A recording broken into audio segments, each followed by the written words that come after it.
Bismillahirrahmanirrahim. Assalamualaikum warahmatullahi wabarakatuh. Salam sejahtera untuk kita semua. Halo Sobat PSKD, kembali lagi bersama saya Regita Cahyani Yasmin, peneliti dari Pusat Studi Kota dan Daerah. PSKD adalah lembaga riset yang berdiri sejak tahun 2005 dan berfokus pada isu-isu strategis pembangunan, mulai dari infrastruktur transportasi, tata ruang, lingkungan hidup, arsitektur, sampai pembangunan kewilayahan. Yang intinya kami hadir untuk memberikan analisis berbasis data dan rekomendasi kebijakan yang bisa dipakai oleh pemerintah daerah maupun masyarakat umum. Lewat lewat podcast ini, PSKD ingin menghadirkan obrolan yang santai, tapi substansial soal kota, desa, dinamika pembangunan, dan peluang masa depan wilayah yang ada di Indonesia. Di episode podcast kali ini, PSKD Podcast akan mengangkat tema AMDAL, UKL, UPL, dan keberlanjutan kota di mana sering salah paham. Saya sudah bersama narasumber kita, itu ada Pak Nuryoto. Pak Nuryoto, terima kasih sudah hadir. Boleh nih Pak, untuk menyapa Sobat PSKD-nya dulu Pak. Ya, Assalamualaikum wabarakatuh, sahabat semuanya, khususnya di PSKD. Selamat siang, salam lestari. Selamat siang. Terima kasih ya Mas terima kasih ya Pak sudah meluangkan waktunya untuk PSKD Podcast pada siang hari ini. Mungkin bisa saya buka ya Pak ya.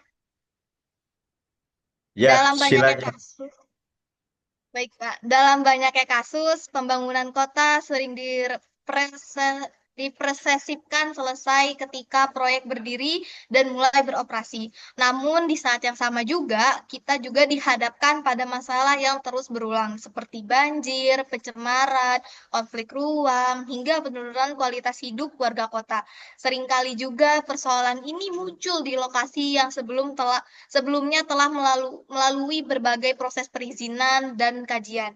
Ini menimbulkan pertanyaan penting. Mengapa dampak lingkungan ini tetap terjadi? Apakah masalahnya pada instrumen pengelolaan lingkungan seperti AMDAL dan UKUPL yang dianggap hanya formalitas? Atau justru cara kita memahami dan menggunakannya dalam perencanaan kota? Di episode podcast kali ini, kita akan membahas peran AMDAL dan UKUPL dalam mewujudkan keberlanjutan kota bukan sebagai dokumen administratif, tetapi sebagai fondasi pengambilan keputusan dalam pembangunan. Oke nih Pak, kita mulai ya Pak. Menurut Bapak sendiri, AMDAL dan UKL-UPL kan sering disalahpahami sebagai syarat perizinan semata. Padahal secara konsep, instrumen ini dirancang untuk memastikan bahwa pembangunan tidak melampaui kemampuan lingkungan. Ketika dampak lingkungan itu terus berulang, itu bukan berarti instrumennya tidak penting, tapi cara penerapannya itu sering menyimpang dari tujuan awal. Kalau pendapat Bapak Pak Nur sendiri bagaimana, Pak? Ya, itu sebagai salah satu alat yang strategis untuk mengontrol dan merencanakan pembangunan ke depannya.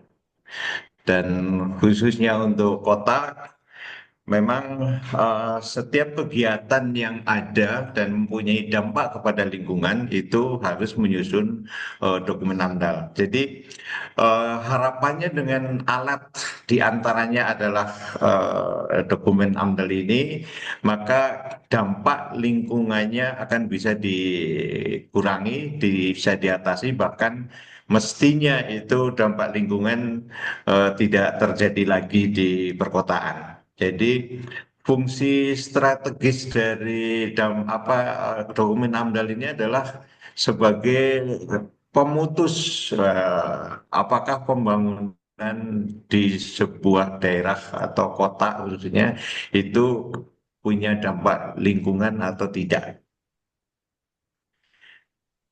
Itu yang lebih penting. Jadi dokumen ini wajib bagi setiap kegiatan dibuat oleh para pemrakarsa. Walaupun intinya sebetulnya yang level pertama adalah satu kegiatan yang direncanakan mempunyai dampak penting dan dampak besar. Walaupun tentu semua kegiatan sebetulnya punya dampak negatif dan dampak positifnya, dan itu harus dikelola dengan sebaik-baiknya. Baik, jawaban yang sangat menarik ya Pak ya. Terus kalau menurut Bapak juga nih, banyak orang yang menganggap AMDAL dan UKL, UPL hanya sebagai formalitas sebelum proyek berjalan. Dari perspektif perencanaan kota, apa sebenarnya fungsi utama instrumen ini Pak? Itu sebetulnya berada pada posisi perencanaan. Ya, jadi dalam kaitannya dengan kota itu juga setiap kegiatan proyek yang ada dalam kota tersebut itu harus sudah dirancang dari awal dampak kepada lingkungannya. Nah, memang sampai sekarang juga masih banyak yang tidak punya dokumen AMDAL. Jadi proyek itu sudah berjalan tanpa dokumen AMDAL, kemudian ternyata ada protes dari masyarakat, ternyata memberikan dampak pada lingkungan, atau bahkan ada pengawasan dari pemerintah yang mengatakan bahwa proyek tersebut tidak punya dokumen. Jadi posisinya ada di perencanaan di awal, sehingga dengan perencanaan di awal yang sudah tahu bagaimana mengelola dan memantau lingkungannya, harapannya perkembangan kota ini juga akan sedikit terdampak lingkungannya tadi. Baik, kalau begitu berarti mengapa Pak, meskipun sudah ada AMDAL atau UKL-UPL, tapi masih masalah lingkungan tetap muncul di banyaknya kota Pak? Ya, sebetulnya eh, secara konsep dan aturan AMDAL itu kan di Indonesia itu sudah ada peraturannya sejak tahun 1984 ya. Jadi sudah sekarang udah 40 tahunan dia. Itu umur yang menunjukkan kedewasaan sebetulnya. Jadi mestinya dampak lingkungan itu harusnya semakin kecil, bahkan sudah baik lingkungannya. Nah, tapi kenyataannya sebaliknya. Bahkan dampak lingkungannya semakin besar semakin dirasakan oleh masyarakat, oleh seluruh lapisan masyarakat. Nah, kenapa ini bisa terjadi? Ya, pertama, satu, masih banyak pemilik proyek itu yang tidak melakukan kajian dokumen AMDAL. Kalaupun sudah punya, banyak pemrakarsa pemilik proyek itu tidak melaksanakan isi yang semestinya ada dalam pengelolaan dan pemantauan lingkungan. Yang kedua, dari pihak pemerintah sebagai regulator dan pengawas juga sering terjadi pengawasannya tidak ketat ya, dan masih banyak toleransi, sehingga kegiatan yang menimbulkan dampak, menimbulkan pencemaran itu masih ditoleransi atau dibiarkan. Nah, yang ketiga, dari sisi penyusun dokumen, konsultan biasanya dibantu oleh konsultan pemrakarsa itu, memang kemampuan dan kapasitas dari konsultan bisa berbeda-beda. Ada konsultan yang memang bagus, sehingga produknya bagus. Tapi ada juga konsultan yang abal-abal gitu ya, yang sekedar label konsultan. Nah, ini yang sering menimbulkan masalah berikutnya. Dan yang terakhir itu terjadi pada penilai dokumen AMDAL itu sendiri. Jadi di level komisi penilai AMDAL itu juga berwarna-warni ya, artinya kapasitas dan kemampuannya juga berbeda-beda, sehingga dalam menilai dokumen itu juga masih tidak standarkan dengan baik. Ada yang kualitasnya akhirnya juga masih buruk dan sebagainya. Nah, dengan demikian dampak lingkungan di perkotaan ya masih terjadi sampai sampai sekarang ya. Ya, begitu, Mbak. Baik, jawaban yang cukup menarik ya Pak ya. Lalu untuk perbedaan sendiri nih Pak, apa sih perbedaan antara peran AMDAL dan UKL UPL dalam konteks keberlanjutan kota Pak? Ya. Kalau perbedaan konseptualnya, yang namanya AMDAL itu hanya berfokus kepada dampak penting dan dampak besar ya. Nah, sedangkan dokumen UKL UPL itu yang punya dampak tapi kategorinya menengah dan ke bawah. Nah, tapi semuanya sebenarnya secara lingkungan, konsep lingkungan itu apapun besar maupun kecil, resiko besar maupun kecil itu tetap harus dikelola ya. Nah, hanya memang prioritasnya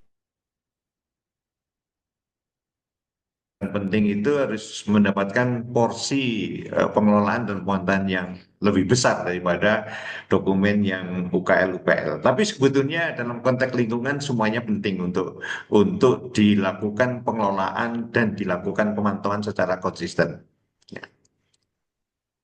Ih, bagus ya Pak, jawaban yang sungguh sangat inspiratif sekali ya Pak ya. Terima kasih nih Pak, berhubung waktunya juga jawaban pertanyaan-pertanyaan juga sudah terjawab semua Pak. Terima kasih Pak untuk waktunya udah meluangkan di PSKD Podcast pada siang hari ini Pak. Mungkin Bapak bisa say hello lagi terus sebagai penutupan Pak kepada sobat PSKD. Ya, sebagai orang yang sangat concern,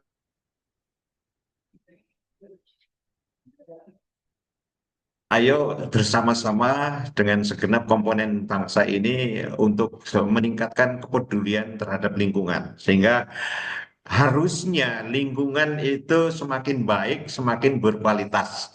Jadi mari kita berani untuk introspeksi diri, yang kurang itu diperbaiki, yang lebih ditingkatkan, dan kita harus jujur, objektif, bersama-sama sekarang secara sinergi untuk memperbaiki kondisi lingkungan yang ada sehingga tidak semakin buruk tapi semakin baik. Baik, terima kasih Pak. Mungkin podcastnya saya tutup sampai di sini. Kurang lebihnya saya mohon maaf. Wassalamualaikum warahmatullahi wabarakatuh. Sampai jumpa Sobat PSKD di episode selanjutnya. Dah.